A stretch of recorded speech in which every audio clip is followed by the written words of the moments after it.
Bonjour à toutes et à tous et bienvenue dans ce webinaire sur l'adaptation de la microfinance au changement climatique. Je suis Anouche Bezelgue, l'éditrice du portail Findel francophone, et nous organisons ce webinaire en partenariat avec Convergence. Le changement climatique et la dégradation de l'environnement constituent une menace existentielle pour tous et en particulier pour les populations à faible revenu des pays en développement. Face à ces bouleversements, la finance inclusive peut contribuer à renforcer la résilience individuelle et collective face aux effets néfastes du changement climatique, ainsi qu'à soutenir la transition vers des économies sobres en carbone. Dans ce webinaire aujourd'hui, 3 intervenants spécialistes de la résilience climatique des institutions de microfinance échangeront autour des bonnes pratiques pour soutenir les IMF dans leur transition vers des pratiques adaptées aux risques climatiques. Donc, avant de commencer le webinaire, quelques petits rappels techniques. Il s'agit d'une diffusion audio, c'est-à-dire que les microphones des participants resteront muets pendant toute la durée du webinaire.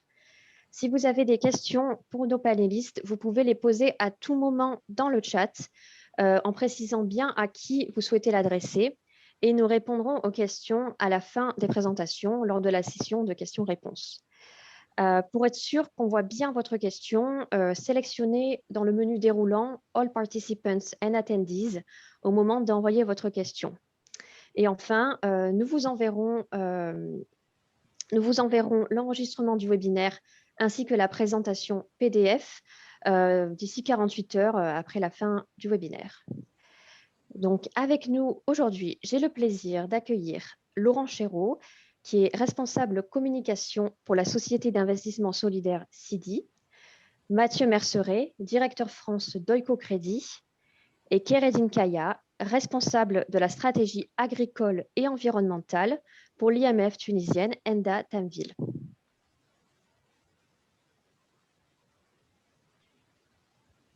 Alors, concernant le déroulé du webinaire, nos 3 intervenants partageront leurs enseignements et expériences sur l'adaptation de la microfinance au changement climatique. Puis, nous terminerons ce webinaire par une session de questions et réponses. Je vais maintenant laisser la parole à notre premier intervenant, donc Laurent Chéreau de la CIDI. Laurent, c'est à vous, on vous écoute. Bonjour et merci, bonjour à toutes et à tous. Alors j'ai un défi intéressant, c'est celui d'introduire en un quart d'heure cette question qui préoccupe peut-être toute l'humanité depuis heureusement un peu de temps, puisque le changement est déjà en route. Alors déjà, on va passer la diapo s'il te plaît, d'introduction s'il vous plaît. Hop. Voilà, donc déjà je voulais introduire le fait que très simplement, je ne suis pas un scientifique qualifié à parler de la réalité du changement climatique ou de ses composantes. Simplement, je suis salarié d'une entreprise, d'une société d'investissement solidaire qui est à l'œuvre dans une trentaine de pays et qui finance ou accompagne techniquement environ 70 institutions de microfinance dans une trentaine de pays. Autrement dit, pour nous, la question qui est posée aujourd'hui dans le webinaire, c'est une question qu'on se pose déjà, et c'est une question qu'on se pose de manière très concrète dans notre dialogue avec les organisations partenaires, afin de les accompagner, de mieux les financer pour éventuellement qu'elles répondent mieux à cette question. Autrement dit, je ne suis pas en train de faire une analyse scientifique des futurs impacts du changement climatique, je ne me pose pas non plus la question du caractère réel de ce changement, ou même encore de savoir si ce changement est dû à l'activité humaine ou pas, des questions qui nous emmènent assez loin politiquement. Je suis simplement en train de partager une analyse que fait la CIDI, qui est celle du secteur également, ou en tout cas de nombreux acteurs du secteur, de voir comment répondre à un changement climatique qui, pour l'essentiel, est déjà visible à l'échelle locale. Diapo suivante. Alors très rapidement, de quoi parle-t-on? On parle bien d'un réchauffement climatique, c'est-à-dire d'une augmentation extrêmement légère de la température globale du globe, mais qui en fait induit en particulier des phénomènes climatiques beaucoup plus nombreux et aggravés. Autrement dit, la fréquence, l'intensité, la répartition géographique, la durée aussi des événements météorologiques extrêmes tels que les tempêtes, les inondations et les sécheresses, mais qui induisent aussi des conséquences encore peut-être moins visibles, mais encore plus importantes, ces changements, ces bouleversements climatiques et ces phénomènes extrêmes ne doivent pas masquer le bouleversement à l'œuvre de la plupart des écosystèmes terrestres, avec sans doute des extinctions massives d'espèces. Le GIEC parle de 20 à 30% des espèces animales et végétales touchées. Mais aussi des conséquences en termes de ressources alimentaires. La FAO, donc l'Agence des Nations Unies, estime que depuis 2014, après des années d'amélioration, des dizaines d'années sans doute même d'amélioration, depuis 2014, la proportion des personnes sous-alimentées dans le monde augmente à nouveau, et sans doute à cause de l'augmentation du nombre d'événements climatiques extrêmes. Ça aura bien sûr des incidences sanitaires, puisqu'il y aura des problématiques lourdes sur le fonctionnement de nos écosystèmes, sur la transmission des maladies, et ainsi de suite. Les écosystèmes concernés sont aussi les écosystèmes marins, avec l'acidification des océans. Je n'en parle pas beaucoup plus à ce stade. Et puis enfin, une conséquence très lourde et encore un peu difficile à évaluer aujourd'hui, ça va être les conséquences en termes de déplacement de population. D'après le GIEC encore, l'augmentation du niveau de la mer va être d'au moins 30 à 1 mètre, 30 cm à 1 mètre d'ici 2100, plutôt le haut de la fourchette on pense aujourd'hui. Autrement dit, de nombreuses zones côtières vont être extrêmement touchées. Autrement dit, il y a bien un changement qui est pour l'essentiel déjà d'ailleurs visible et constatable sur le terrain, et nous avons donc un impératif, c'est de s'y préparer. Diapo suivante. S'y préparer d'autant plus que on ne parle pas ici en particulier, on ne parle que du changement climatique, et on n'a pas, comme dans ce webinaire, l'objectif de traiter les autres crises écologiques, puisqu'il y a d'autres crises écologiques à l'œuvre, comme la disparition des terres arables, la qualité des eaux, la pollution plastique, et j'en passe. Toutes ces crises-là se renforcent les unes des autres et rendent l'impératif de répondre au changement climatique d'autant plus aigu. Alors de quoi parle-t-on très très rapidement, hein? Il y a deux manières de se préparer au changement climatique. Ce sont deux manières distinctes et complémentaires. Première réponse, c'est l'atténuation. Comment faire en sorte, en fait, de, un, retarder l'échéance, et deux, amoindrir éventuellement les conséquences de la crise climatique, tout simplement en réduisant les émissions de gaz à effet de serre. Alors, évidemment le CO2, mais aussi les autres gaz à effet de serre. Je passe rapidement là-dessus. Puis il y a une deuxième manière de se préparer au changement climatique, aux conséquences du changement climatique, c'est de s'adapter. C'est-à-dire s'adapter en augmentant sa résilience, c'est-à-dire la capacité à encaisser des chocs, soit s'adapter au moment où la crise survient, bon an, mal an, en essayant d'adapter sa manière de fonctionner. Donc une fois qu'on est tous d'accord sur un constat très rapidement brossé de la crise climatique, en fait, on pourrait presque arrêter cette introduction en constatant que cette crise, d'une part, elle est mondiale, elle touche donc le monde entier, et donc tous les secteurs économiques, donc, par définition, le secteur de la microfinance. On est tous touchés, donc la microfinance aussi. Merci, fin de l'introduction. En fait, c'est un tout petit peu plus compliqué que ça, en tout cas, on a une manière de regarder ça un tout petit peu plus en détail. Diapo suivante. Parce qu'il y a des spécificités propres au secteur de la microfinance. Déjà, la microfinance, elle part d'une promesse, c'est que les clients sont au cœur de la mission sociale des institutions. Donc parlons un tout petit peu des clients. Les clients de la microfinance, qui sont en général des personnes qui sont, selon comment on les range, vulnérables ou manquant d'opportunités ou pauvres ou exclues des circuits, elles sont victimes d'un paradoxe. Déjà, ce sont les personnes qui, dans le monde, les humains, sont les moins émettrices de gaz à effet de serre. Alors là, je me fie à une étude d'Oxfam de 2020, qui a été une étude qui a repris le cumul des émissions entre 1990 et 2015 et qui estime que les 50% de la population les plus pauvres, soit dans leur étude à peu près 3,1 milliards de personnes, ont été responsables sur cette longue période de seulement 7% des émissions cumulées. Autrement dit, nos fameux clients qui sont au cœur de la mission sociale sont très peu émetteurs. Et le paradoxe, c'est qu'ils sont par ailleurs et seront les premières victimes, justement de par leur vulnérabilité, ce qui veut dire en fait que faute de ressources économiques, techniques et organisationnelles, les clients auront beaucoup de mal à anticiper le changement et à réduire leur vulnérabilité. ce d'autant plus d'ailleurs en milieu rural, alors même que les paysans, l'agriculture familiale est la détentrice de la majorité des terres arables et donc de la fabrication de nourriture dans le monde, et par ailleurs, ce d'autant plus dans les pays dits pauvres, pays dans lesquels les infrastructures sont peu nombreuses, vieillissantes, peut-être mal adaptées, et avec des États qui auraient des difficultés à résoudre les grands stress qui sera posé sur les infrastructures routières, les digues et ainsi de suite. Autrement dit, très simplement, si on veut simplement s'intéresser à ce qui est au cœur de la mission sociale des IMF, des institutions de microfinance, eh bien, on doit comprendre que l'adaptation au changement climatique est bel et bien une réponse nécessaire à la mission sociale en tant que aider les clients à y faire face. Les clients qui sont donc à la fois très peu émetteurs et qui seront les premières victimes. Alors, bien sûr, ça implique, ça a des conséquences pour le secteur, c'est-à-dire les institutions de microfinance, et puis les investisseurs, les bureaux d'appui, les bailleurs de fonds. Diapo suivante. Donc, on voit bien que c'est sans doute nécessaire d'en tenir compte et de s'adapter. Le défi, c'est d'essayer de vérifier en quelle mesure ça peut être aussi une réponse pertinente. En fait, pour les institutions de microfinance en particulier, mais aussi celles qui les soutiennent, il y a bien une conséquence entre la mission, un lien entre la mission sociale, donc d'appui aux clients, et puis leur modèle économique.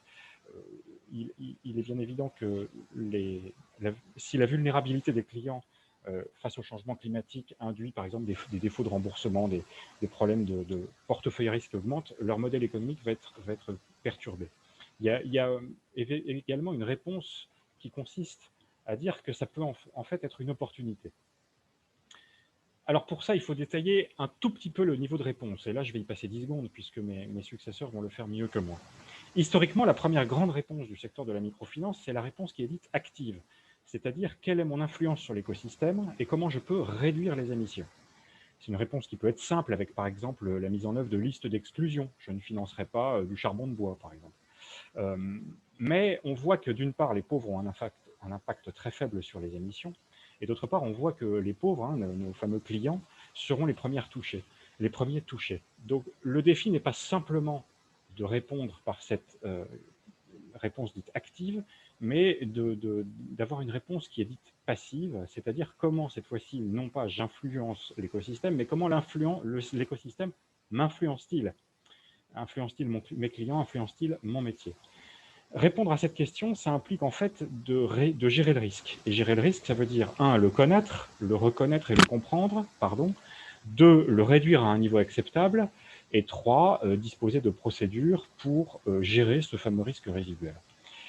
Cette réponse passive, elle a trait à la vulnérabilité des clients, elle touche donc au cœur de métier. Et donc elle est très complexe et risquée, mais elle permet de traiter toute une série de sujets transverses.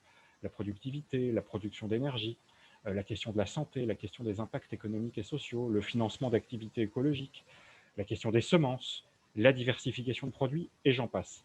Un tout petit exemple tout bête que j'ai mis en photo d'ailleurs. Imaginons qu'on veuille traiter la question des émissions, de la réduction des émissions toute simple, en proposant un produit de type financement de foyers améliorés. En fait, si on regarde le prisme un peu plus largement, proposer des foyers améliorés pour les clients, ça a en fait des incidences, y compris sur la productivité, mais aussi sur la santé, les fumées, qui dépassent largement la problématique de la réduction des émissions. Autrement dit, pour répondre à la question du défi posé à l'organisation par le changement climatique, l'institution de microfinance doit traiter une série de questions transversales liées au risque qui touchent en fait l'ensemble de son activité et qui, si elle le prend dans ce prisme d'analyse-là, c'est-à-dire comment résoudre la problématique de la vulnérabilité des clients, la réduire le risque des clients et par définition également son risque à elle, ça peut constituer une réelle opportunité, une opportunité d'innovation, de mitigation des risques, une opportunité bien sûr liée à sa mission sociale, et au changement et au renforcement des capacités. Dernière diapositive pour cette introduction, pardon, un peu dense. En fait, C'est donc nécessaire et pertinent. Maintenant, là, je vais vous laisser avec quelques défis. Premièrement, la manière d'y répondre, elle est en fait éminemment personnalisée. Le défi est global, mais les réponses sont locales. Les réponses dépendent de plusieurs facteurs. Elles dépendent déjà de la mission sociale et du métier précis de l'institution. Elles dépendent aussi, bien sûr, des défis environnementaux locaux, et donc à l'échelle du territoire, des clients, des métiers concernés. Ça n'est pas la même chose de répondre à la vulnérabilité liée au changement climatique dans les steppes du Kazakhstan et au cœur de la zone côtière du Sénégal auprès des pêcheurs. Et donc, nécessairement, chaque institution doit trouver son propre chemin d'adaptation avec son écosystème, les clients, les bailleurs, les organismes d'appui. Ça, c'est déjà un défi en soi. Le deuxième défi, c'est bien celui que je rappelais en rappelant les deux grands modes d'adaptation, enfin de réponse. Lutter contre ou s'adapter. Alors lutter contre, on voit bien qu'il y a des limites, hein, puisque lutter contre, d'une part, les pauvres, on a bien vu qu'ils étaient peu pollueurs de gaz à effet de serre, et puis d'autre part, lutter contre le changement climatique, certes, mais le changement climatique, il est pour l'heure déjà à l'œuvre, et on voit bien qu'il va de toute façon y avoir cette fameuse crise. Autrement dit, il ne s'agit surtout pas que de lutter contre, mais il convient également, dorénavant, même si ça n'est pas historiquement la première réponse du secteur, de s'adapter au changement, c'est-à-dire de se préparer à ses conséquences. Et cette question-là, même si on a vu que ça pouvait constituer une opportunité, eh bien c'est une opportunité, c'est vrai, probablement, mais qui ne doit pas faire oublier la question du coût.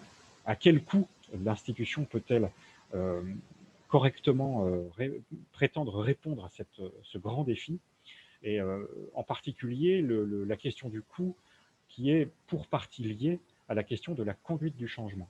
C'est facile, derrière son PowerPoint, de faire une petite présentation en 10 minutes sur les opportunités liées au changement climatique. Le problème, c'est qu'une fois qu'on a décidé de changer, encore faut-il conduire ce changement et le mettre en œuvre.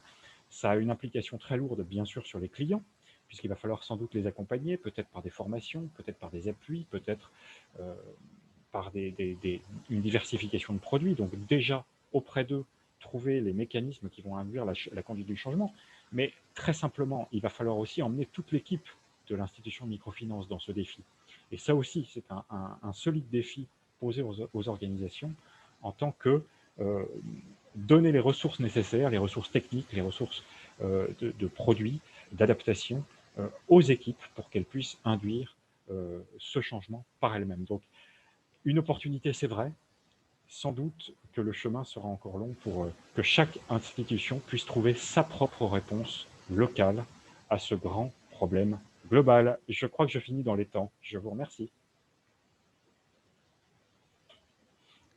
Merci beaucoup, Laurent Chéreau, pour votre présentation. On passe maintenant à Mathieu Merceret de Oiko Crédit France. Il va donc nous présenter le guide Oiko Crédit sur la réduction des risques et la planification de la continuité opérationnelle pour les IMF. Mathieu, on vous écoute. Bonjour à tous. Merci beaucoup de m'avoir invité à ce panel. Merci Laurent pour cette introduction. Moi, de mon côté, ma présentation va être un peu plus pratique Mathieu, elle n'a pas une très grande ambition, si ce n'est de présenter un guide, en fait, un petit peu un guide de survie pour les IMF. Oui. Excusez-moi, peut-être couper votre vidéo. On m'entend pas? Ça coupe en fait le son, donc peut-être mettez votre vidéo en pause, comme ça on aura un meilleur audio, je pense. Ok, ça fonctionne mieux là, hein?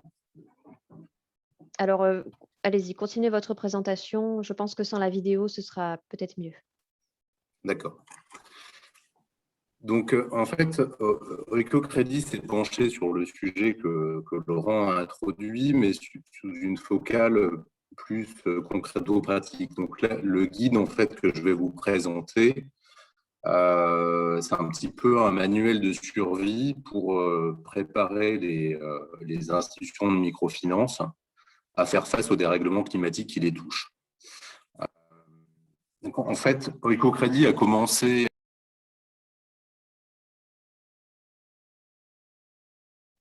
Oups, on a perdu Mathieu.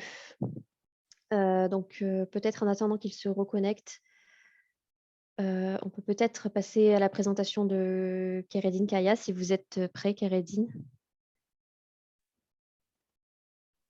Oui, je suis prêt, si vous voulez. Merci. Quand vous voulez. Vous voulez attendre Mathieu ou... Alors, on va peut-être, pour ne pas perdre trop de temps, faire d'abord votre présentation et attendre qu'il se reconnecte. Je pense que ça sera le mieux. D'accord. Désolée pour ce contretemps technique. Donc, un petit changement de planning. On se dirige maintenant vers la Tunisie en compagnie de Keredine Kaya, donc de l'IMF Enda Tamville. Ce dernier va nous présenter des exemples concrets de stratégies d'adaptation aux risques climatiques. Donc, Keredine, c'est à vous. Merci, merci. Donc, pour commencer, je voudrais d'abord présenter Enda Tamwil.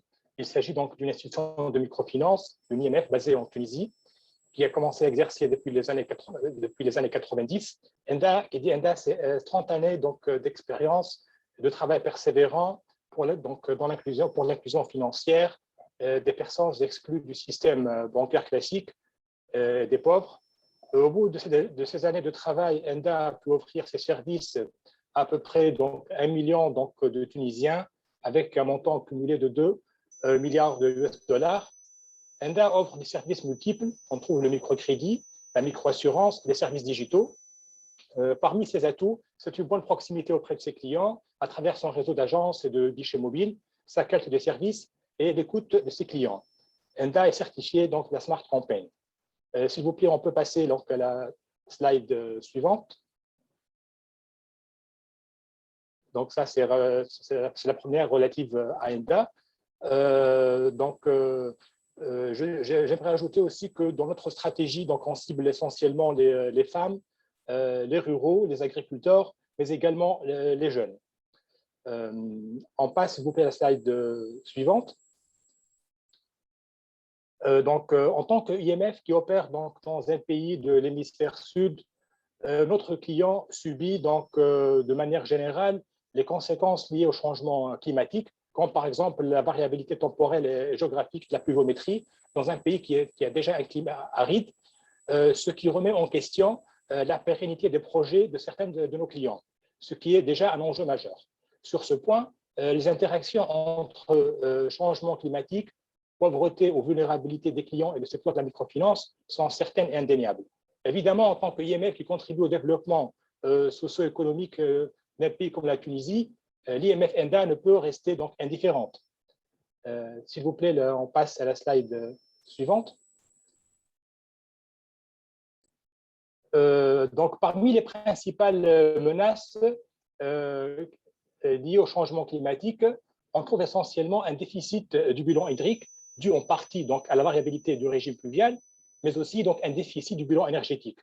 D'ailleurs, depuis les années 2000, et comme le montre le graphique publié par l'Agence nationale de maîtrise de l'énergie, ANME, la consommation en énergie a dépassé les ressources disponibles. Et les conséquences seraient une augmentation irréversible des prix du fioul, du pétrole. Cette dernière aura sans aucun doute des répercussions sur les activités économiques de nos clients et constitue ainsi un risque crédible pour notre IMF. Autrement dit, le modèle économique de nos clients peut être impacté. On peut passer, s'il vous plaît, à la slide d'après. Pour faire face à ces enjeux, Enda a entrepris une série de projets ayant comme finalité la construction d'une stratégie verte qui permettra à Enda de s'adapter à ce contexte difficile. Et là, j'aimerais signaler que Enda, dans ses débuts, a commencé en tant qu'ONG engagée sur la question environnementale. D'ailleurs, les acronymes Enda signifient environnement, développement, action. Mais le programme de microcrédit avait pris le dessus. Un éveil environnemental a vu le jour en 2015 avec un crédit qui s'appelle l'éco-prêt, destiné pour les activités de recyclage. Ayant pris conscience de l'importance des enjeux environnementaux, une politique environnementale a vu le jour avec différents 9 axes définissent en fait les orientations à adopter par l'IMF pour développer un système de gestion environnementale. L'adaptation au changement climatique est au cœur de cette politique. Par la suite, avec l'appui de nos partenaires, ADA et MEI, nous avons pu donc mettre en place une stratégie verte dont la mise en œuvre est en cours. S'il vous plaît, passez à la diapo suivante. Très bien. Donc, pour mieux situer donc, le travail entrepris par ENDA pour s'adapter au changement climatique, ENDA a entrepris une approche multi-échelle qui cible 3 niveaux. Il y a le niveau client, le niveau institution et un niveau systémique. Par rapport au niveau client, cette adaptation s'est traduite à travers l'offre de crédit dont l'utilisation aiderait les agriculteurs à s'équiper de matériel d'économie d'eau, comme le goutte à goutte, ou bien à travers le recours à des engrais organiques, donc moins de pesticides chimiques. L'offre crédit aussi s'est traduite à travers le développement d'un nouveau produit vert destiné pour les systèmes d'irrigation et de pompage solaire. Outre le microcrédit, ENDA a pensé à mettre à la disposition des agriculteurs un produit de microassurance pour les protéger contre certains risques. Également, les clients bénéficient donc de l'accès à des services de restructuration de leur crédit en cas d'avènement de risques climatiques. Étant donné que le service financier seul ne suffit pas toujours, nous avons lancé donc à ENDA une nouvelle initiative pour éduquer nos clients sur les bonnes pratiques agroclimatiques. Il s'agit d'un projet pilote dans la région du sud de la Tunisie dont on compte donc, le généraliser par la suite avec donc, le support et l'appui de l'ONG ENDA.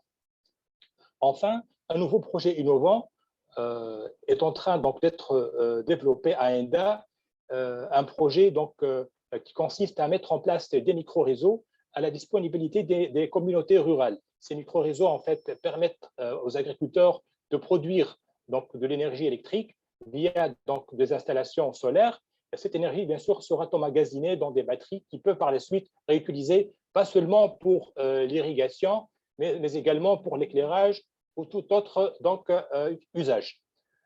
Sur le plan institutionnel, le débat est toujours d'actualité et la réflexion stratégique en rapport avec les questions environnementales continue, avec toujours l'idée d'explorer donc de nouvelles niches ou d'introduire de nouvelles technologies. Également, l'institution se tourne maintenant vers des bailleurs qui offrent des lignes vertes pour des projets à impact. L'institution ENDA pense également à réduire donc, son empreinte carbone. D'ailleurs, le siège d'ENDA Tamwil se dotera bientôt d'un système d'éclairage photovoltaïque. Enfin, et ça je pense le plus important, c'est un processus de conduite de changement auprès du personnel qui a été initié. Des groupes de travail ont été donc, constitués et des cercles de sensibilisation se déroulent avec l'appui de certains de nos partenaires pour éduquer donc, le personnel sur donc, les changements climatiques et leur impact. Finalement, sur le plan systémique, ENDA cherche à renforcer ses partenariats car pour faire face à ce challenge, la question ne peut être résolue de manière unilatérale, mais il faudrait bien sûr engager d'autres partenaires, notamment la société civile. S'il vous plaît, donc, on passe à la diapo suivante. Là, donc, à ce niveau, j'aimerais partager avec vous quelques chiffres pour bien expliquer de manière concrète et claire les choix que nous avons entrepris. D'abord, dans le cadre du projet stratégie environnementale, l'évaluation du portefeuille d'ENDA a révélé que 16% de l'encours d'ENDA est vert. Donc, on cible déjà des projets impact. D'autre part, le potentiel vert du portefeuille d'ENDA est loin d'être exploré. Donc, ainsi, 72% de l'encours du portefeuille d'ENDA est concerné par des activités à impact, que ce soit des impacts positifs ou négatifs. Ces activités à impact donc, peuvent être complétées par une offre verte, que ce soit à travers un produit financier ou bien à travers un accompagnement ou une sensibilisation. Enfin, ces technologies vertes ont été détectées qui peuvent être offertes à nos clients. Par contre, notre encours représente 42% la part donc, des activités qui ont une consommation d'énergie significative. Ces activités énergivores constituent une menace pour nos clients dans le sens où leurs modèles économiques peuvent être mis à l'épreuve vu donc, la volatilité des prix donc, de l'énergie. La conclusion à laquelle nous sommes parvenus est que le photovoltaïque est une technologie de plus en plus rentable en comparaison avec les énergies fossiles et c'est une opportunité qui est de plus en plus abordable pour les clients d'ENDA. S'il vous plaît, la diapo suivante. Concrètement, sur terrain, nous avons pu donc mettre en place un nouveau produit donc, pour les systèmes d'irrigation de pompage solaire, l'EcoChance, qui consiste en fait à financer des agriculteurs à s'équiper donc de pompes alimentées par de l'énergie solaire. C'est une solution qui s'est révélée rentable, écologique et à faible maintenance. D'autre part, dans ce nouveau produit, on collabore étroitement avec différents fournisseurs qui, eux, donc, leur mission consiste à dimensionner donc, les systèmes et à faire donc, la livraison et l'installation donc, au niveau de la parcelle.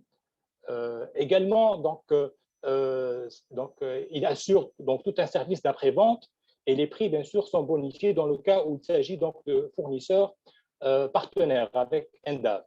Pour conclure, s'il vous plaît, si on veut passer à la dernière diapo. Les changements climatiques sont évidemment donc, des menaces, constituent vraiment des menaces externes, mais également des opportunités.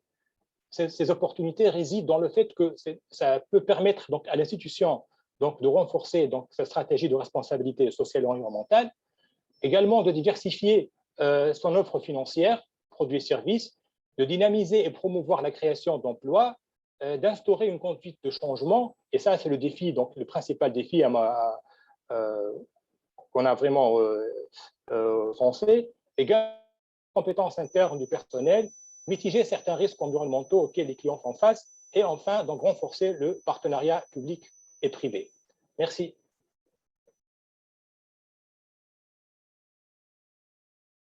Merci beaucoup, Kéredine Kaya, pour cette présentation. Alors, Monsieur Mathieu Merceret s'est reconnecté. Mathieu, est-ce que vous m'entendez?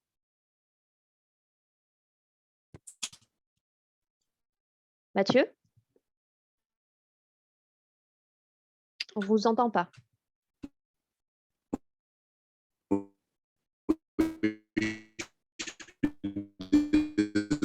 Ah, la connexion est très mauvaise, on ne vous entend pas du tout.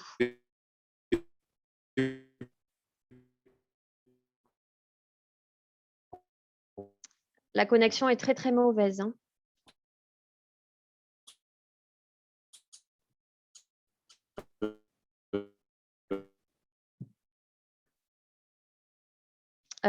Monsieur Mathieu, vous m'entendez?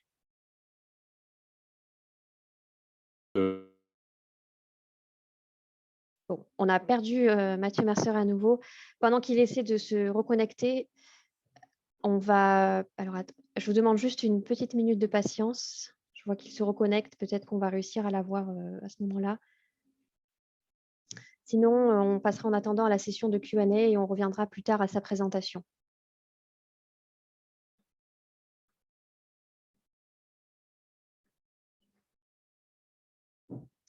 Alors, une petite minute de patience. Je vous remercie. Mathieu, est-ce que vous m'entendez? Est-ce que vous pouvez essayer de parler, s'il vous plaît?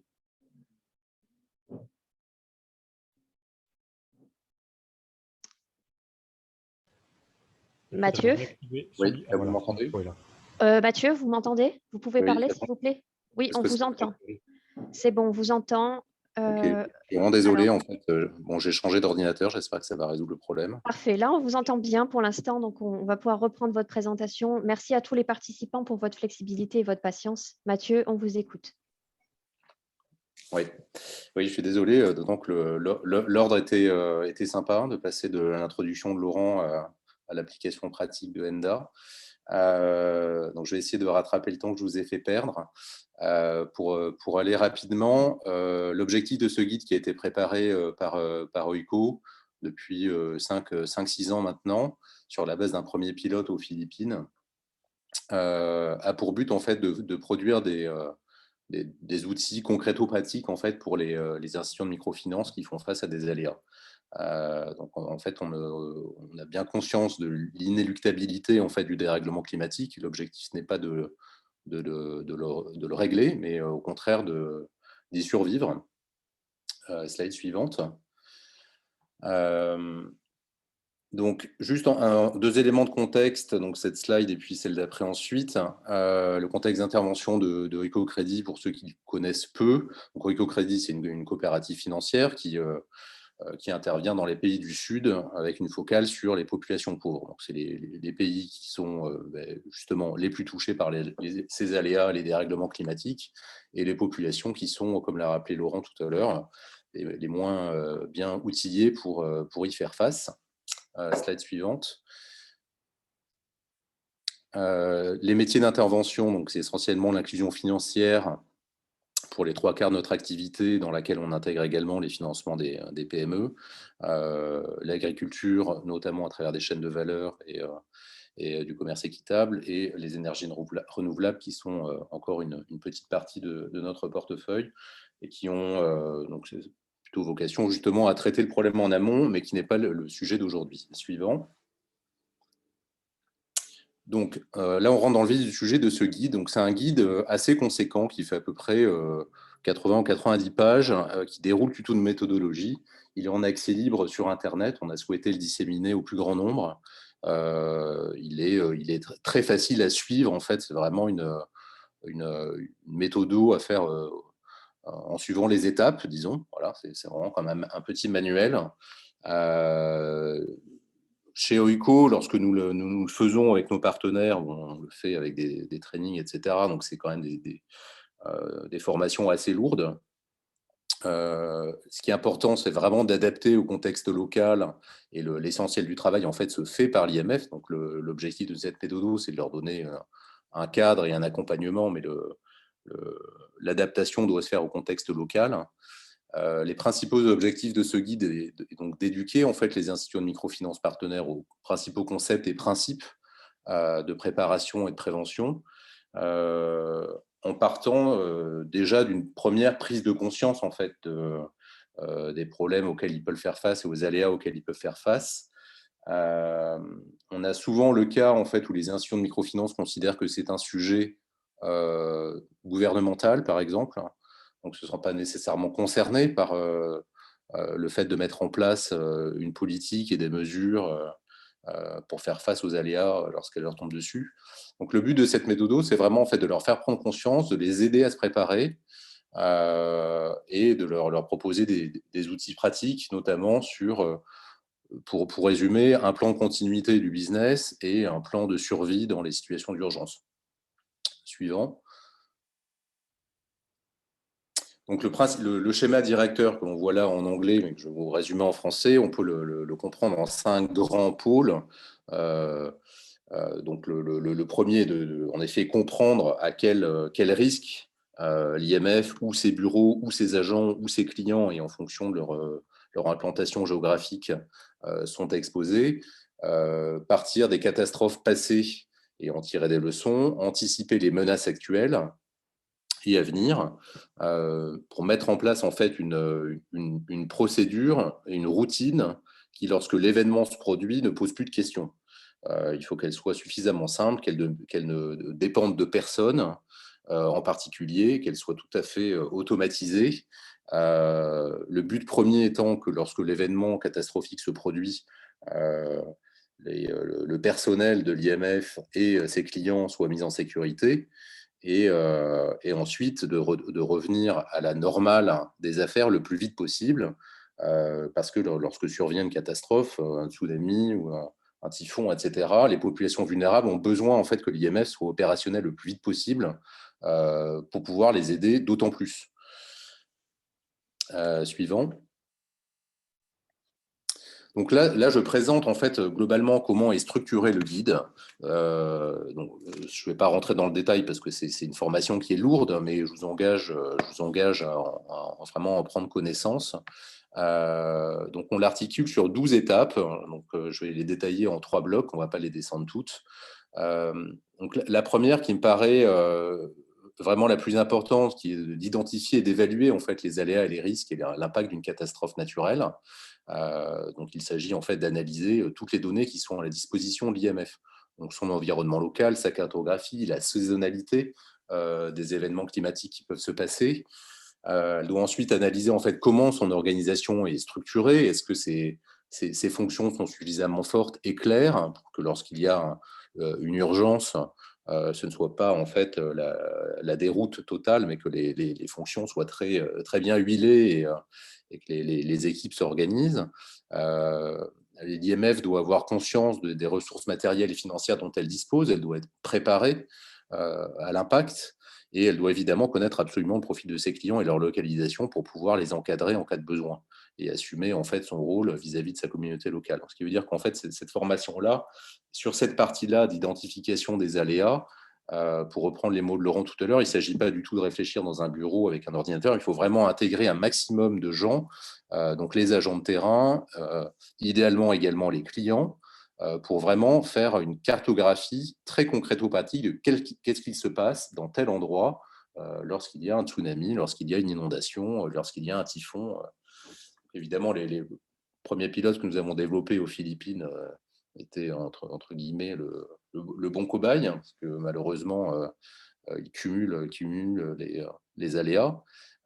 Sur les années suivantes, on a étendu ce pilote à l'Indonésie et même à l'Équateur.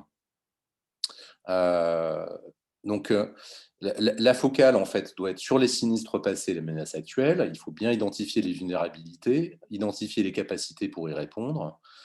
Les principaux facteurs de risque, c'est évidemment, tout dépend de la localisation des bureaux et des clients, mais également les matériaux de construction utilisés. Le manque de préparation est un facteur de risque majeur. Et comme je le mentionnais tout à l'heure, si la structure organisationnelle de l'IMF n'est pas suffisamment solide, elle doit être renforcée, parce que sinon, en fait, c'est la déroute et la panique. Suivant. Donc, une fois en fait, qu'on a pu faire un petit peu cette cartographie de l'état des lieux des risques et de manière très, très précise, en fait, vraiment, qu'est-ce qui se passe au niveau d'un bureau, au sein même d'une IMF, la cartographie des risques peut être très différente. Le conseil que l'on donne en général, c'est de se focaliser sur un ou deux aléas majeurs, lorsqu'il y en a plusieurs, ne pas se disperser. Et une fois que cette étape 1 est faite, les équipes de l'IMF peuvent commencer à élaborer un plan de réduction et de gestion de ces risques-là. Donc, en définissant les objectifs de ce plan de la manière la plus participative possible, comme je le mentionnais, inclure le top management qui doit tout valider, mais au final, intégrer surtout les échelons les plus bas de la pyramide organisationnelle qui sont vraiment sur le terrain avec les clients. L'objectif étant de minimiser le nombre de décisions à prendre, de minimiser la dépendance à des personnes spécifiques, minimiser les besoins de développer de nouvelles procédures, de nouveaux systèmes, de nouveaux programmes informatiques pour l'établissement de l'activité. Il faut essayer en fait en amont d'anticiper pour qu'il y ait le moins de disruptions possible, dans la mesure où il y a déjà des dégâts matériels, probablement des dégâts de santé ou de vie humaine. Il faut savoir vivre avec le fait qu'il y aura de toute façon un impact, quel que soit le niveau de prévention, de préparation. Donc voilà, il y aura un impact, il y aura des pertes d'informations, il y aura certainement quelques transactions qui vont disparaître, et c'est inévitable. On peut le préparer de manière informatique, mais il faut aussi avoir conscience que cela arrivera. Slide suivante. Donc là, c'est là que je mets un petit coup d'accélérateur. Les étapes 3 à 10, qui sont longues et complètes, mais je vais les agréger en un gros bloc, disons. L'essentiel est vraiment d'aider les IMF à définir un plan de continuité pour leurs opérations. Donc là, on n'est plus dans le moment où le sinistre, la catastrophe arrive, mais comment retourner rapidement à des opérations entre guillemets normales. Donc, ces différentes étapes en fait permettent de définir l'objectif, l'envergure, quelles équipes au sein de l'IMF, avec des comités, des responsables, etc., de manière vraiment très, très pratique. Les personnels identifiés doivent vraiment en fait devenir propriétaires de ce processus. C'est vraiment les petits scouts qui seront activés lorsque l'aléa se produit. Donc, lister les activités prioritaires, les objectifs de délai de rétablissement. Donc là, il y a tout un travail qui est fait. Nous devons réfléchir sur en combien de temps l'IMF est capable de rétablir son activité une fois la catastrophe passée. Identifier les besoins pour reprendre les activités clés. Évidemment, connaître tous les scénarios catastrophes. se protéger, mitiger en amont un maximum, formuler la réponse d'urgence, ça on en a parlé, élaborer les stratégies de retour à la normale et se préparer financièrement en connaissant à l'avance et en essayant de chiffrer quels sont les besoins de trésorerie immédiatement mobilisables pour que l'IMF soit en mesure de répondre non seulement à ses propres besoins, mais à ceux des clients qui seraient impactés par le sinistre. Étape suivante, slide suivante. Voilà. Donc, les 2 dernières étapes de ce processus, une fois que toute cette formation est faite avec les IMF, ou lorsque l'IMF décide de le faire par elle-même avec cette méthode, ce qui est très important, c'est de le tester. Il faut le tester en simulation de cas concrets. Donc, si le principal aléa identifié est un typhon, on doit en fait simuler un typhon et faire comme dans les écoles, lorsqu'il y a des scénarios d'urgence, des répétitions. Il faut absolument le tester en cas concret avec des clients, avec les agents, et voir dans quelle mesure cela fonctionne. Et ensuite, appliquer des mesures correctives. Lorsque les aléas se produisent malheureusement dans la vraie vie, il faut être capable ensuite de corroborer. Donc là, c'est l'étape 12, c'est de revoir le plan après un désastre réel, voir s'il y a des gaps entre ce qui était prévu et ce qui s'est effectivement produit, et le corriger de manière continue pour qu'en fait cet outil soit systématiquement mis à jour par l'IMF et qu'il soit activable à tout moment, un petit peu comme les procédures dans une caserne de pompiers, si on devait prendre une comparaison un petit peu tirée par les cheveux. Voilà, slide suivante. Donc là, j'ai mis le lien. Le lien était très très long en fait à copier, mais sur le site de ecocredit.coop, on retrouve facilement avec l'outil de recherche ce document PDF ou en tapant le titre en anglais. Alors ce document est en anglais d'ailleurs. Il n'existe pas à ma connaissance de version française et sinon, vous pouvez hésiter à me contacter tout simplement. Je vous enverrai le lien directement. Donc, c'est important en fait d'avoir partagé en fait ce travail-là. Donc on n'est pas propriétaire de ce travail, on l'a fait avec nos partenaires aux Philippines, on continue de le mettre en place dans les différentes géographies sur lesquelles on intervient, mais c'est vraiment un outil qui peut bénéficier à tous. On n'a pas besoin de passer par EcoCredit pour l'utiliser. Merci beaucoup.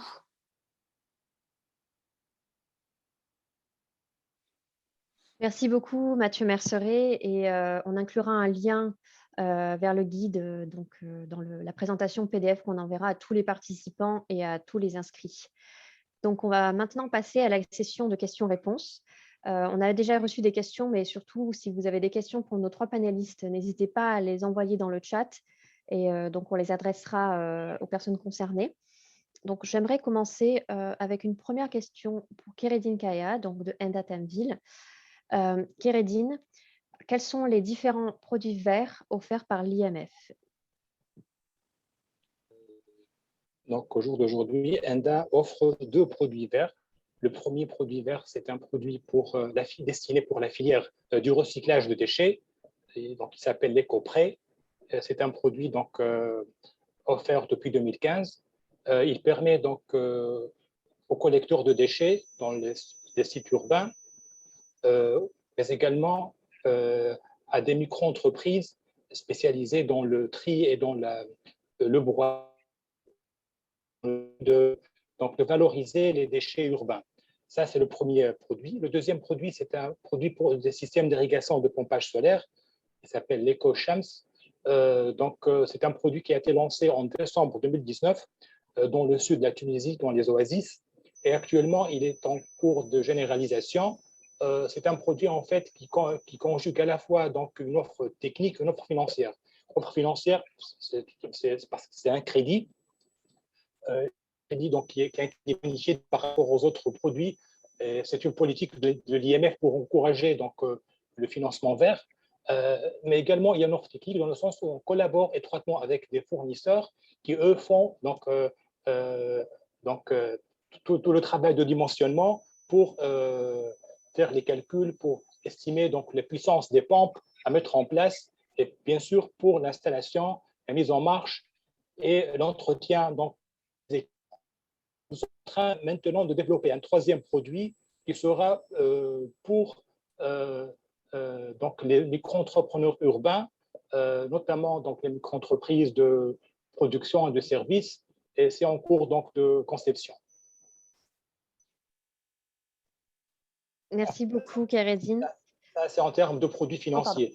En termes de produits non financiers, donc, nous avons pu, avec nos partenaires, donc, offrir à nos clients donc, un accompagnement sur le terrain qui est en cours donc, dans la région du Sud sur les bonnes pratiques agroclimatiques. En fait, l'idée, c'est comment faire en sorte que nos clients soient mieux, donc leur projet soit mieux résilient face donc, au changement climatique.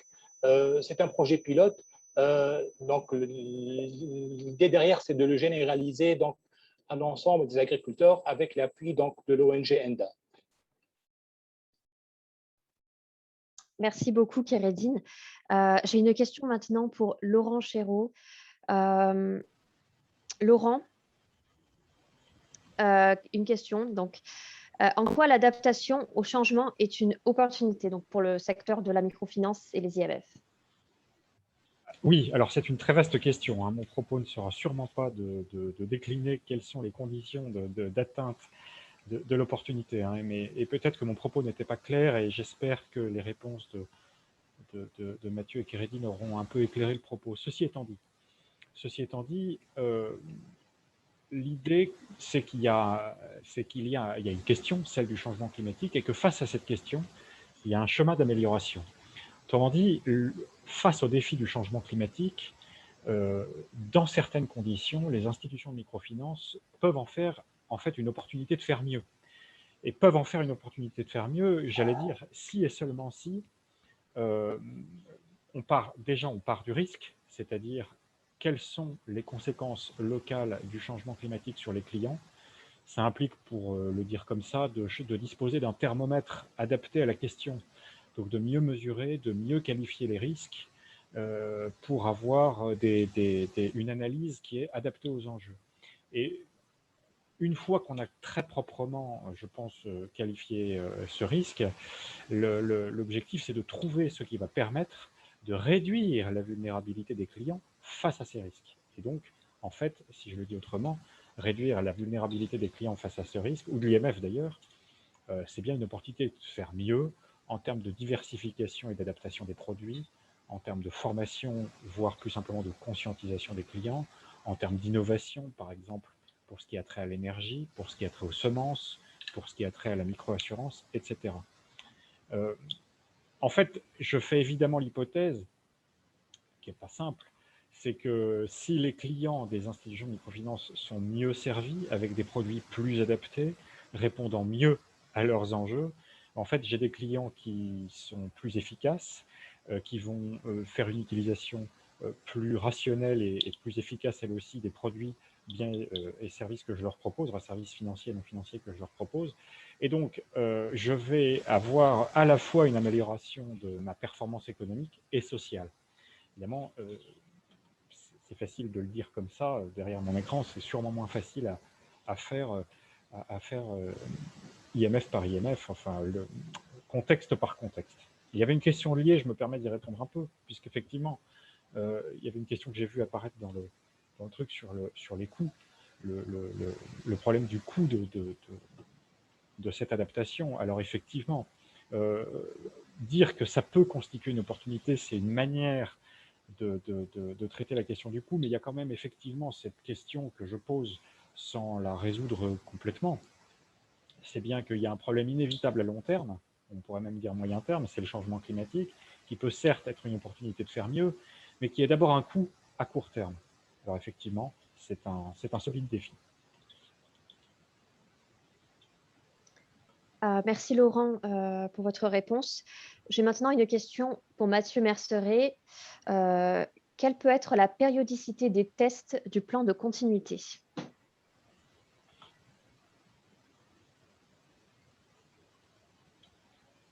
Excusez-moi. Vous pouvez répéter, quelle peut être la périodicité? Alors, quelle est la périodicité? Non, pardon. Quelle peut être la périodicité des tests du plan de continuité? Ah bah, là, c'est vraiment adapté au contexte local. Ça dépend de la saisonnalité des aléas. En fait, il y a des IMF qui sont dans des zones où il y a des aléas climatiques à chaque saison, voire 2 fois par an. En fait, en fait, je ne suis pas sûr de bien comprendre la question. C'est-à-dire que lorsqu'on teste en fait son plan, on le teste à la fin. On teste une fois. Et ensuite, lorsqu'il y a des aléas ou lorsqu'on se rend compte qu'en fait que dans les cas réels, on est très éloigné du plan qui a été défini, là, il faut le corriger. Donc là, c'est un test en réel, entre guillemets. Très bien, merci. J'ai également une question dans le chat concernant la zone d'intervention d'Oikocrédit. Est-ce que vous intervenez au Sénégal et Oui, est-ce que vous envisagez d'intervenir au Togo? ça, je ne sais pas. Mais je vais noter la question. Très bien. Mais du coup, vous êtes au Sénégal, c'est bien ça? Ouais. Ouais, D'accord. on couvre toute l'Afrique de l'Ouest depuis le bureau d'Abidjan. On a aussi des bureaux locaux. Sur le Togo, je ne sais pas. Très bien. J'ai une question maintenant pour Kéredine Kaya de Enda. Donc, Kéredine, est-ce que le taux de défaut constaté des crédits verts d'Enda est plus important que celui du reste du portefeuille? Et est-ce que cela a-t-il du sens de les comparer? À vrai dire, donc, le taux de défaut pour les produits verts n'est pas plus important ou plus élevé que les autres produits. Et je trouve que ces produits verts, ils permettent, je prends comme exemple le produit pour le système d'irrigation de pompage solaire. C'est un produit dont l'avantage, c'est de permettre aux clients de réduire le coût énergétique. Et autrement dit, c'est une réduction de la facture d'énergie qui est une charge fixe. Et ça permet aux clients, en fait, d'améliorer leur capacité de remboursement, autrement dit, de mieux rembourser leur crédit. Donc, le fait d'investir dans les crédits verts, ça accroît non seulement la résilience du client, mais la résilience de l'IMF elle-même. Merci Kéredine. J'enchaîne pour une autre question, avec une autre question pour Enda. On en a beaucoup pour Enda parce que c'est un exemple pratique, donc on passera plus de temps à avoir des réponses de Kéredine. Pourriez-vous revenir sur la facilité de restructuration des crédits en cas d'avènement de risques climatiques, notamment comment est identifiée l'occurrence au niveau local? En fait, pour les risques climatiques, donc, en fait, suite à l'avènement d'un aléa, comme par exemple chute de grêle ou d'inondation. Donc, une fois donc, les dégâts sont recensés et les clients donc, identifiés, que ce soit à travers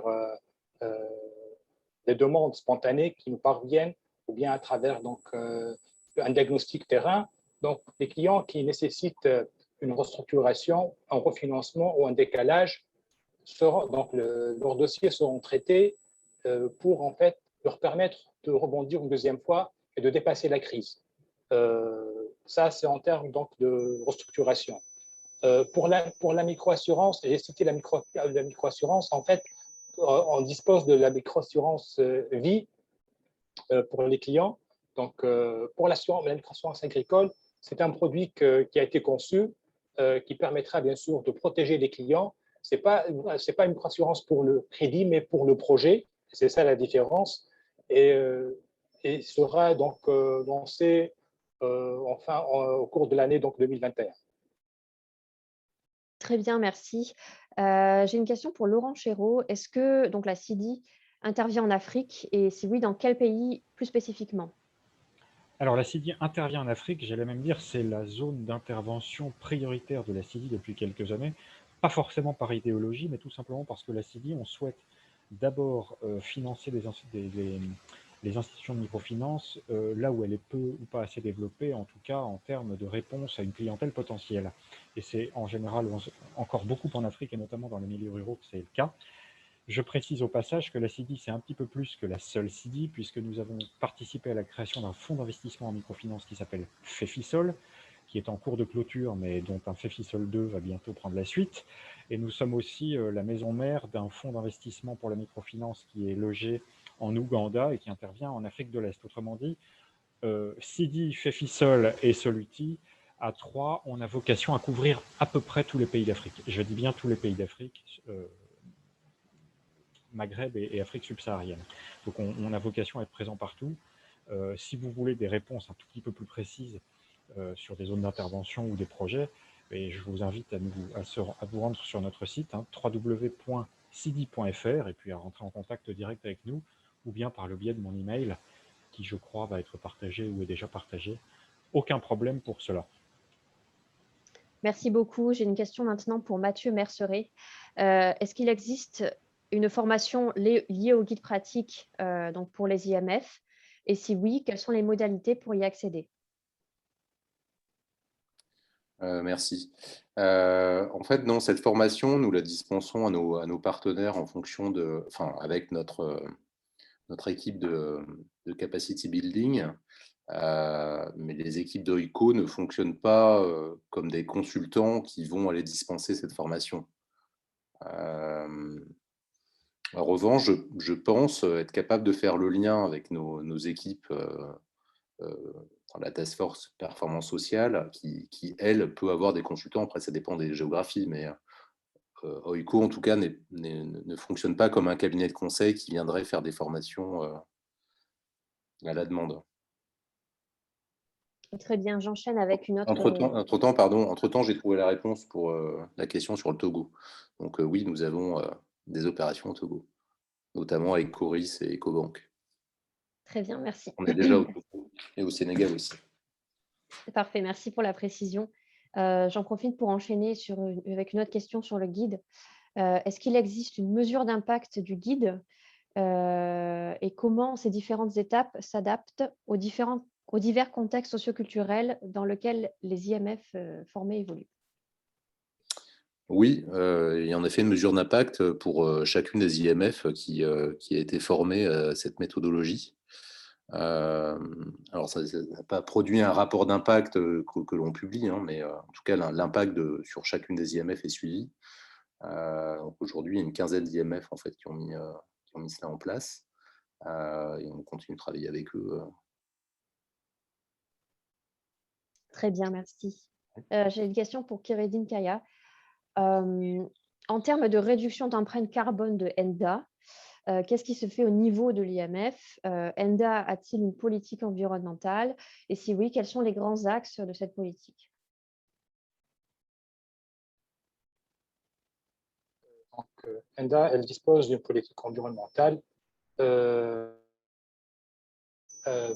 Ces axes-là, donc, on peut rapidement faire le tour. Donc, il s'agit en fait de développer de l'information sur les qualités écologiques des produits, en fait, pour un peu changer les comportements des clients. Également, c'est de promouvoir l'agriculture qui respecte donc, les équilibres écologiques, adaptés au changement climatique, promouvoir l'écotourisme, donc adapter le bâtiment donc, aux conditions climatiques, surtout qu'on dispose à ENDA d'un produit pour l'amélioration des conditions de vie. Et il y a beaucoup de choses à faire. Également, c'est de préserver les ressources en eau, d'encourager les ressources non conventionnelles. Également, c'est de préserver le couvert végétal, la biodiversité, promouvoir la gestion donc, durable des déchets et en fin de compte, c'est de promouvoir les énergies renouvelables et l'efficacité énergétique. Ça, c'est en somme donc, les principaux axes de cette politique. En termes d'empreinte carbone, donc, il y a deux niveaux. Donc, par rapport aux clients, donc, en fait, il s'agit de mettre à leur disposition des produits qui encouragent l'efficacité énergétique et le recours aux énergies renouvelables. Mais pour être franc, on est encore à nos débuts. Donc, il y a un grand travail donc, qui nous attend. Par rapport à l'IMF, donc, il s'agit en fait de sensibiliser le personnel, de l'encourager à réduire, par exemple, la consommation d'électricité avec des enseignes dans les agences pour sensibiliser le personnel réseau sur les bonnes pratiques environnementales. Par exemple, mettre la clim à 26 degrés, à consommer de façon raisonnée donc, du papier. Également, donc, pour tout ce qui est piles, donc, il y a elles sont donc, collectées, il y a donc une entreprise privée qui les récupère. Également, le projet récent, c'est d'équiper le siège par des panneaux solaires. Donc, l'idée peut-être serait de généraliser ce concept à toutes les agences donc, du réseau. Voilà ensemble donc, où on est par rapport à la réduction de l'empreinte carbone.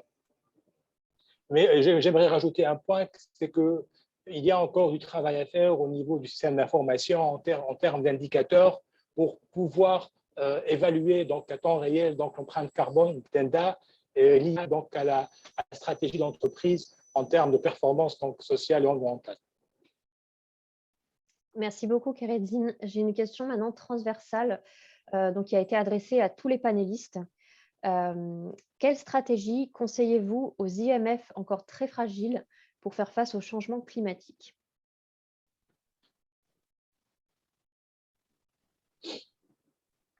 Donc, je ne sais pas qui veut se lancer, mais allez-y.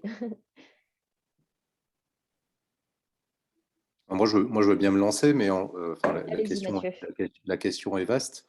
Encore une fois, je ne veux pas avoir l'impression de botter en touche, mais tout dépend de ce qu'on appelle le changement climatique.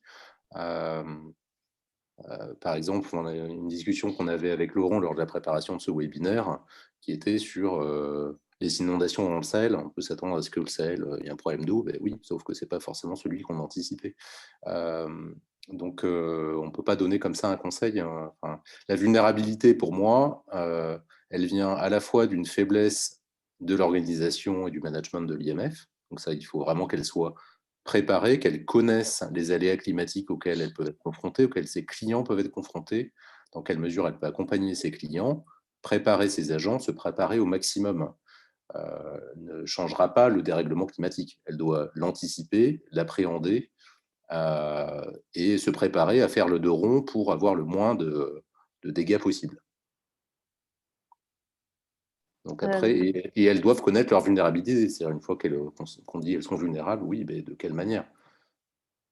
Est-ce qu'elles sont vulnérables parce que leurs bureaux sont des constructions peu solides, ou est-ce qu'elles sont vulnérables parce qu'elles manquent de cash? Est-ce qu'elles sont vulnérables parce que leurs clients sont particulièrement sujets aux aléas du fait d'un manque de diversification de l'activité? Enfin, il y a plein de zones de vulnérabilité. C'est ça, en fait, qui doit être analysé. C'est quelles sont ces vulnérabilités, et en face de chacune, quelle préparation on est capable de faire, de mettre en face. Merci Mathieu. Laurent, oui, en complément, et puis je laisserai Kéredine nous apporter une réponse de terrain, mais effectivement, en complément, je crois que la première étape, c'est, comme le disait un peu Mathieu, c'est de commencer par se poser cette question. C'est-à-dire, avant de se demander quel coût ça va induire pour l'institution, le simple fait de se poser la question par le prisme précis du changement climatique et de la vulnérabilité des clients et de l'institution face à ce changement, bon, ça, c'est pas très coûteux. Il s'agit quand même déjà, dans une première évaluation, de se poser la question. Après, la réponse, on n'aura pas assez de 7 minutes pour la traiter, puisqu'elle dépend de chaque contexte. Mais pour l'avoir vécu un peu un processus identique à la CIDI, alors qui n'est pas si fragile que ça, bien au contraire à la CIDI, mais ne serait-ce que de se poser la question induit forcément des manières de penser qui sont radicalement différentes. C'est une tautologie, pardon, mais de la période à laquelle on ne se la posait pas, cette question. C'est vraiment, quand je disais que c'est une question holistique, enfin, qui a trait à toute l'activité de la structure, c'est vrai, ce n'est pas que des mots. Et donc, simplement commencer à se poser la question, même si on est fragile. Donc, je trouve que la question donc, elle est un peu vaste. Poser la question sur la résilience de l'IMF, il faut bien sûr évidemment analyser le contexte où est en train d'évoluer, comprendre donc, les menaces, les risques, et puis revoir donc, la capacité interne donc, de l'IMF de faire face donc, à ces risques-là. Et évidemment, donc, il ne faut pas que l'IMF se mette en tête que résoudre ces risques liés au changement climatique, c'est un travail donc, de long terme. C'est des apprentissages, c'est une capitalisation à faire donc, au fur et à mesure. Je ne suis pas dans la position de donner des conseils, mais maintenant, tirant un peu les conclusions de mon expérience à ENDA,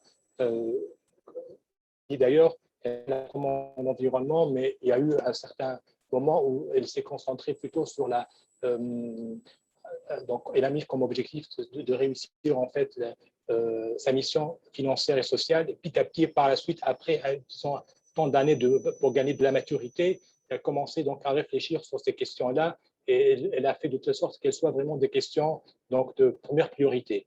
Donc, il faut vraiment, je pense, que l'IMF, sur le plan stratégique, il y a une pensée derrière pour vraiment aller résoudre ce genre de questions. Merci à tous les trois pour vos éléments de réponse. J'ai encore une question transversale donc, pour tous les trois.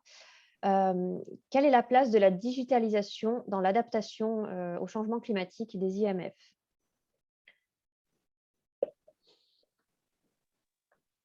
Je veux bien relancer les Allez-y. hostilités. Je pense qu'elle sera de plus en plus importante. De notre côté, alors j'ai peu d'informations là-dessus, mais je pense que l'information est quand même publique, mais bien que récente. Chez Coico, travaille avec d'autres Symbiotics notamment, ADA, la coopération suisse, etc., sur ces sujets-là, en créant une espèce de pôle assez important qui permet d'agir à plus grosse échelle que tout seul. Je pense qu'elle sera prépondérante dans le sens où déjà ça permettra d'informer les petits producteurs que nous servons. On a comme une focale très, très rurale, très rurale et très agricole. Donc déjà les informer sur les aléas et leurs survenus et qu'ils puissent s'y préparer. Ça permet également de leur dispenser des conseils, etc., à distance via des smartphones. Alors je ne sais pas si c'est vraiment là le sujet, mais je pense que la micro-assurance sur les aléas climatiques passe pas forcément par la digitalisation, mais je pense qu'il y aura quand même un panel parce que il y aura quand même un impact digital dans le sens qu'on peut avoir maintenant accès à de la photographie aérienne et de l'anticipation en fait des aléas climatiques de manière assez précise et assez fine pour informer et pour suivre aussi la survenue des sinistres qui ensuite déclenchent le principe des micro-assurances, enfin qui déclenche le fait que l'assurance va venir indemniser. Donc moi, je lirais les deux sujets, en fait, la digitalisation et le sujet assurance. Pour moi, c'est deux réponses à fortement développer. Je pense que c'est là qu'on peut trouver des solutions. J'aimerais donc rajouter en complément que la digitalisation, pour ENDA, c'est toute une stratégie. Il y a toute une stratégie derrière pour développer une stratégie de digitalisation et pour sa mise en place. C'est une opportunité pour l'institution pour en fait numériser le parcours client et le parcours agent de crédit afin de faciliter, d'améliorer la qualité de service et de rendre les opérations plus efficaces et plus efficientes. Donc, en termes de coûts, ça aura certainement des impacts positifs. En relation avec les changements climatiques, je dirais que c'est un canal qui permettra à l'IMF de mieux partager de l'information à temps réel avec les clients en cas d'avènement de risque, de mieux les conseiller, mais également de rendre de rendre l'IMF plus réactive en cas d'avènement de risque, ce qui facilitera le traitement des dossiers et bien sûr de mieux soutenir les clients mis à l'épreuve par certains impacts dus au climat. AENDA, comme on dispose déjà d'un portefeuille agricole assez important, donc de 35% au global, la digitalisation, parmi les projets qui ont été effectués, c'est de digitaliser les analyses financières pour permettre au GP, aux gestionnaires de portefeuille, de traiter d'une manière plus, disons, efficace les dossiers et d'apporter une réponse plus rapide aux clients. Évidemment, si on relie ça au projet vert, comme le pompage solaire, le traitement de dossiers sera plus efficace. Mes collègues ont déjà très bien répondu. Je voulais simplement, et puis le chat aussi apporte des réponses intéressantes.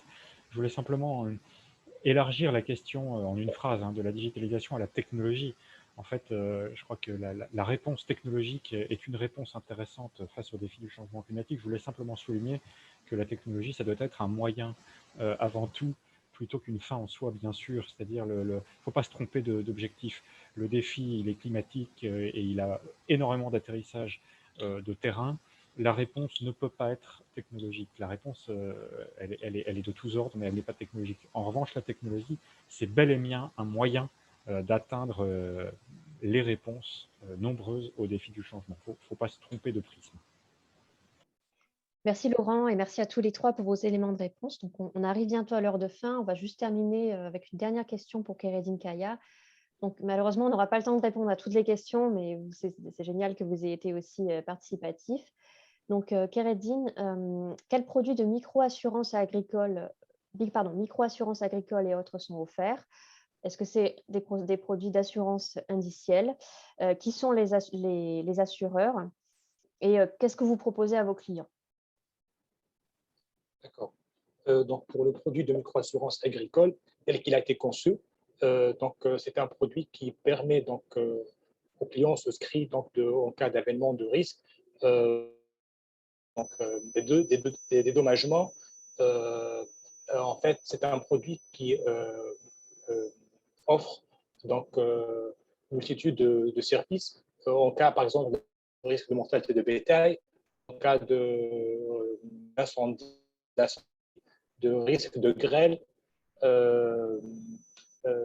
Ça, c'est les principaux risques que le produit répond.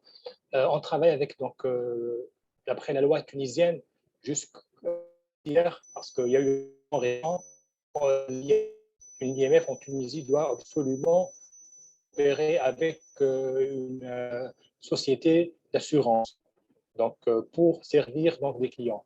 Donc, il y a eu une nouvelle loi avant-hier qui permet aux IMF dorénavant en Tunisie de pouvoir fournir directement les produits de microassurance, et c'est déjà un point positif qui s'ajoute dans l'écosystème de la microfinance en Tunisie. Ce produit-là, moyennant le rendement des cultures qu'on estime, qui permet aux agriculteurs de pouvoir redémarrer leur projet et faire face aux aléas auxquels ils peuvent faire face. Merci beaucoup, Keredine, et merci à nos trois intervenants pour cet échange vraiment passionnant. Et merci à tous nos participants pour leurs nombreuses questions. Donc, malheureusement, on n'aura pas le temps de répondre à toutes les questions, mais vous aurez les contacts des panélistes dans la présentation PDF qui vous sera envoyée. Et on vous invite également à continuer la conversation dans les commentaires sur la page du webinaire sur Portail FinDev. Donc, notre webinaire est maintenant terminé. Je vous invite donc à vous rendre sur Portail FinDev pour retrouver des articles de blog, des enregistrements de webinaires, des publications donc, sur la microfinance et la finance inclusive. Et si le sujet de l'environnement et du changement climatique vous intéresse particulièrement, vous pouvez également vous rendre sur notre page thématique donc dédiée à ce sujet. Et comme précisé, vous recevrez donc l'enregistrement du webinaire, format vidéo, et la présentation PDF d'ici 48 heures. Donc, un très grand merci à toutes et à tous de nous avoir suivis aujourd'hui et à très bientôt pour un autre webinaire FinDev. Merci à toutes et à tous. Merci beaucoup. Merci beaucoup. Bon après-midi.